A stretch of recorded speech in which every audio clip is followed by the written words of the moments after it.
翠鸟，翠鸟，早上给他们放鱼，笼子打开，一不小心2个家伙都跑了，所以没拍到啊。我以为他们俩就这样不会回家了，还挺遗憾的，连这个放生都没给大家拍到。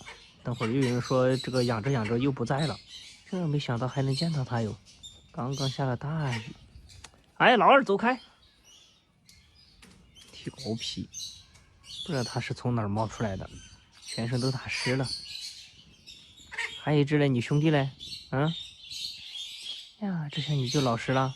这2个家伙我们关笼子里都关了好些天了哈，本来是想着打算放的时候给大家拍个视频的，这不一不小心就跑出去了，早就已经会自己吃了。平时观察还是挺怕人的，但是这个好像是……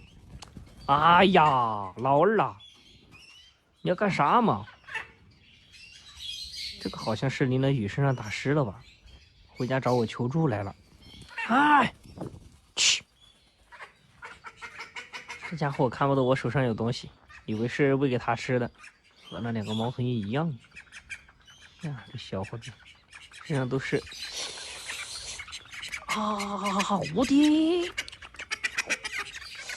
走开，走，滚！没完了是吧？呀，这个家伙，一个在天上飞着虎视眈眈，一个在地上咬。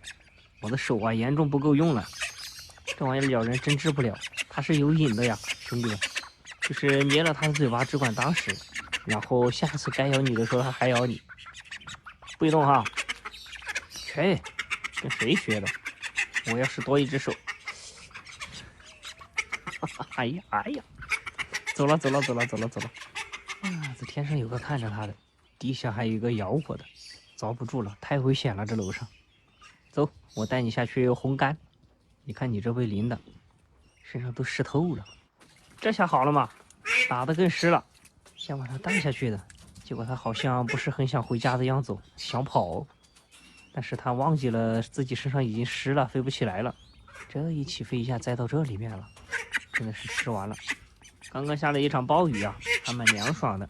他身上打湿了，我们得弄到保温箱里去给他烤一烤了，不然怕他出问题。走！哎呀，这个老了真的不是给你吃的。走，去吧，站着，把保温箱给你打开，烤一烤哈。然后我再给你弄点吃的过来。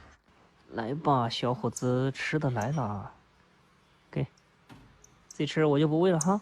它是喂自己吃的，包括飞出去那只也是哈，朋友们。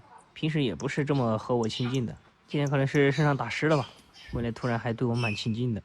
行了，去吃饭吧，身上干了就赶紧走。